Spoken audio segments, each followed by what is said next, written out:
So I went down this rabbit hole, but disclaimer, it's a little difficult to stomach. So if you're trying to focus on your mental health, please don't watch this video. But there's been a lot of talk about femicide, like all over Kenya. And I've never heard of the term femicide in my life. Yes, there is a femicide crisis, a very big one. I actually watched a video yesterday on TikTok, and some lady was saying that according to police, 70 women have been killed. So I think, yes, there is femicide. Let me give my point of view before Team Ingilias. I don't think it's femicide, I just think it's a criminal. This criminality has become like worse this year. These are women addressing their nation. There is this time when men will also decide, we are going to kill you. I never tell you, we are going to kill you. Normally when people tell you statistics and they say, oh, 70 women have been killed, you should probably ask, versus how many men? Versus how many men? You would be very surprised to realize men are oftentimes twice as likely to get killed than women. You are going to die. You women are going to die, let me tell you. Because of this. Okay, so let's unpack two terms first. Femicide and Androcide. It's a form of gender-based violence deeply rooted in societal inequalities and often perpetuated by cultural norms and institutional biases. So historically, the term evolved from a mere description of a crime to a concept that encapsulates a range of gendered experiences. In today's world, it symbolizes a deeper societal issue of gender inequality and discrimination. Androcide is often driven by factors such as political motives, ethnic cleansing, or warfare strategies. It's crucial to understand that both femicide and androcide stem from the same root of gender-based discrimination and violence. After I found this flower figure, it has been so much easier for me to digest this topic. I'm definitely gonna get a lot of hate for this, but can we talk about how men of color and white women are kind of the same?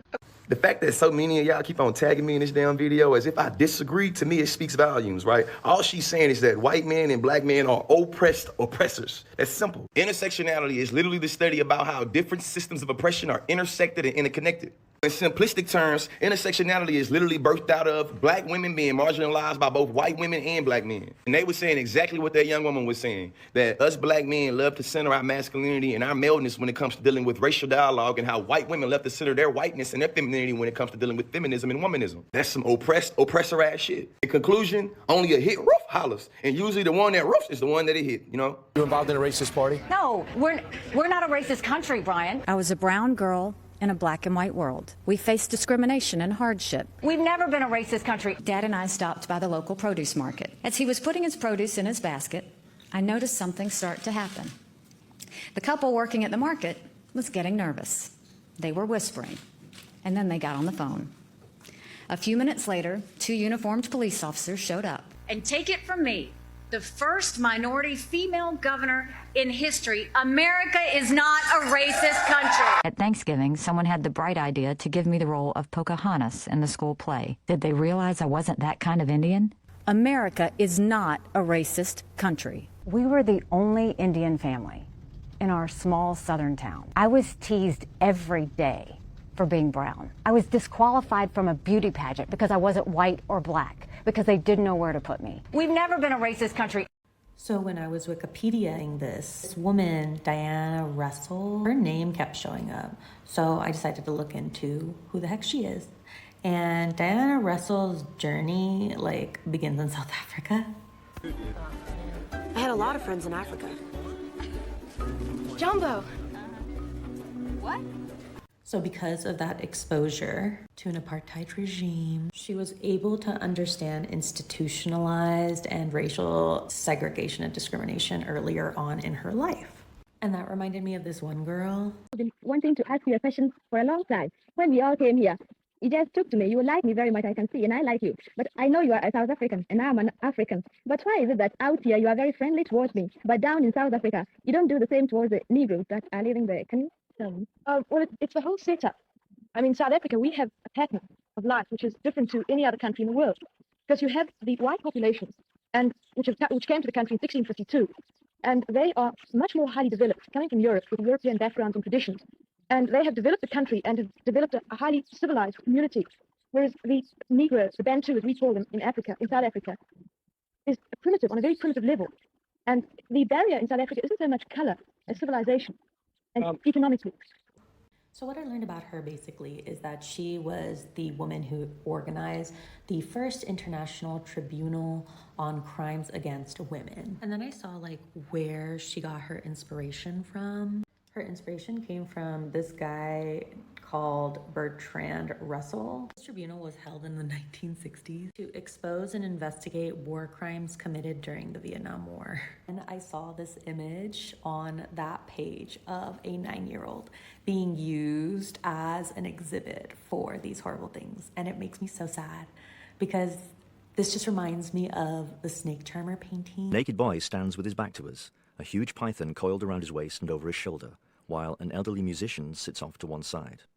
Though the boy's head is in shadow, the rest of his body is bathed in light, emphasizing the contrast between the boy's smooth skin and the python's scales. The same light shines on the blue glazed tiles that cover most of the back wall, where tribesmen of various kinds sit and stare, apparently as hypnotized by the performance as the snake is by the musician's flute. The snake charmer was painted in Constantinople in the early 1870s. The artist, Jean-Léon Gérôme, received an academic training in the Paris School of Fine Arts and acquired a considerable reputation as a painter of scenes from ancient Roman history and escapist images of life in the Orient. Gérôme made several trips to Egypt and the Middle East to record the scenery, the life of the indigenous peoples, and the exotic architecture in paintings that are so meticulously executed, it's almost impossible to see any traces of the artist's brush on the surface of the canvas. Middle East is a very beautiful place, but the subject matter is just, it's almost like they love to keep recreating this image in just different events, and it's literally a circle over and over and over again. I wrote a piece about the similarities between Vietnam and Palestine, and what was uncannily similar was the way that we talked about enemy targets. So in the Vietnam War, there was a lot of guerrilla fighting. We used the guerrilla fighting as a way to justify carpet bombing across villages, across civilians, because they would always say that the enemies were hiding under the villages. That sounds familiar to you because it sounds familiar to me. The US killed 3 million Vietnamese people over 8 years. I had to look at the number a few times to really process it. Like this genocide, they justified the carpet bombing and use of Agent Orange because of the nature of guerrilla fighting, that Viet Cong terrorists were operating in tunnels underneath the villages and the domestic places of innocent civilians, that there was somehow no other choice but to obliterate and dismiss millions of people as collateral damage in a proxy battleground against the specter of communism. They continued to hide behind lies throughout the war, spending the lives of American soldiers and Vietnamese citizens like the endless pot of money for violence, for a defense budget that never seems to be depleted. The media funneled these lies until they no longer could, until people had access for the first time to televisions and photographic evidence of the casualties, of the cruelty, of the innocent blood spilled. The power of the people's ability to witness for themselves the reality led to some of the biggest anti-war protests this country has ever seen. A little recap of what's happening in Korea in regards to the Israeli government. So disclaimer, I'm pro-Palestine and I've been struggling to think of what kind of content to make, but I feel like this is probably stuff that you might not have heard of because it's, South Korea. So one of the bigger stories was that a few weeks ago, or maybe even a month ago now, multiple political parties in South Korea came out in support of Palestine and put signs on their buildings saying things like, from the river to the sea. The Israeli ambassador to South Korea responded by sending these political parties, the most famous one being the Green Party, threatening letters, which he actually copy-pasted, and they knew that because the letter that the Green Party received had the wrong name of the wrong political party on it. It was also written in English, which the president of the Green Party responded by saying, "Why is it in English? This is South Korea. We speak Korean here." The threat that was in the letter was that the phrase "from the river to the sea" was illegal according to hate speech laws, and so it was vaguely threatening of legal action. The president of the Green Party responded by saying, "That law is an American law, and this again is South Korea. We don't have that law here." There's three levels of disrespect. You copy-pasted the letter, you forgot to put our actual name in. It's in English. We don't have that law here. And as the Israeli ambassador to South Korea, we don't expect you to know anything except maybe read the laws of the country that you're working in and hire an intern that speaks Korean, maybe. You live in Korea. It's not going to be that hard to find a college student that speaks Korean, sir. Anyway, that culminated in the president of the Green Party ripping the letter up on camera in front of people. Very satisfying. Number one, if you're going to work in a country, you should minimally know the laws of that country and hire someone that speaks the language there. Anyway, fast forward to today, Israel just tweeted a propaganda video that they posted where they basically showed the events of October 7th if they happened in Korea. The video shows a Korean woman and her child getting it insinuates that she was kidnapped and then R-worded. Cannot tell you how offensive this is, because the end of the video says something like, "Can you imagine what if it happened to you?" Extremely disrespectful, and I know that the Israeli government official that was in charge of making this propaganda video has never read a history book about Korea, much like the Israeli ambassador, and they have no idea why that's disrespectful. I'm going to spell it out for you. There's a big reason why Koreans don't have to imagine a fake scenario where their women and children get taken away and to death. if you read one history book, you would know why we don't need to use our imaginations. The massacre that's happening in Gaza. Well, which one? The one where the Hamas killed all of the Israelis? No, the one where Israeli bombs that we send are killing 24,000 civilians, mostly women and children. Well, Hamas shouldn't hide behind women and children. But you're okay with killing women and children. How many people have to die before you will say enough? What are you going to do? Call for a ceasefire? I don't have to answer you. There are how many civilians in Gaza will die before you call for a ceasefire? I'm going into it. Do you have an answer for that? There have been 24,000 killed already. I'm very much hoping that we will have an end to the conflict, lower intensity right away, more humanitarian aid, and a two-state solution. Well, there won't be humanitarian aid unless there's a ceasefire. Why don't you call for a ceasefire? I want to talk about this tweet because I saw this and I was like, that's not a fucking coincidence. Basically, the UN delegates that are vetoing these calls and resolutions for ceasefires and humanitarian aid are Black Americans. And this to me is like a summary of what DEI is. It's like that meme that's like, all the bombs were sent by a woman this time, so we have to rejoice for that. So like, we're supposed to celebrate Black people, you know, being in the UN and being this important. But in order to get to that status in the United States, you have to be okay with mass death and atrocities. And it's like, whenever there's a big conversation about civil rights and injustice in this country, and for some fucking reason we ask Obama and Jay-Z what to do about it, they're just like, oh, go to college, we'll create a scholarship, go get a fucking LLC. Because as wealthy people, as people who benefit from the status quo, this system can't be disrupted. We're being convinced that Black liberation can only happen if you go to college and then get a job at fucking McKinsey or Lockheed Martin, and you get that fat check and the title of like being the first Black VP of killing people a lot. Like, this is what we're supposed to strive for? Because it's not fucking giving. I think it's time that we talk about what's happening in Kenya, and that's femicide and the dehumanization of women. Can somebody point me to the exact point in time when we normalized that killing is something men do from time to time? When did we normalize that the lives of women are just perpetually in danger in the hands of men? When did we normalize that the value of a woman's life depends on how careful she is? When did we normalize the condemnation and the warnings towards the victim, towards the woman, being louder than the condemnation and the warnings towards the actual killer? About the women being killed. It's not a fight. Stop coming to say, you guys don't know how many men are being killed as opposed to the women. This is not a fight, honey. Come. The instance involved a lady who was married to a foreign man. And that guy's family came back and said, yo, the victim himself kept telling us, not just us, politicians and police, if anything happens to me, it is my estranged wife. Nothing came of that. Nigel 896 has also put out a video where she has gone through cases upon cases upon cases, asking a question: was this one a prostitute? Was this one doing unsavory behavior too? Because there's a lot of things out here where people are talking about, oh, people should not eat free money, people should not sell themselves, people should not do all these things. But Stephanie has gone step by step, case by case, going like, has this one also done that? Has this child in diapers also done that to deserve rape or even to deserve killing? To kill you. Yeah, I let me tell you, we are going to kill you. We are going to kill you. As many as, let me tell you, I cannot take you to pizza and you eat my money. Come on. We are going to die. You are going to die. You women are going to die, let me tell you. Valentine. Yes. As many as you can. Yes. Just an introduction. And then we change the country. Madam, let me change everything. Come on.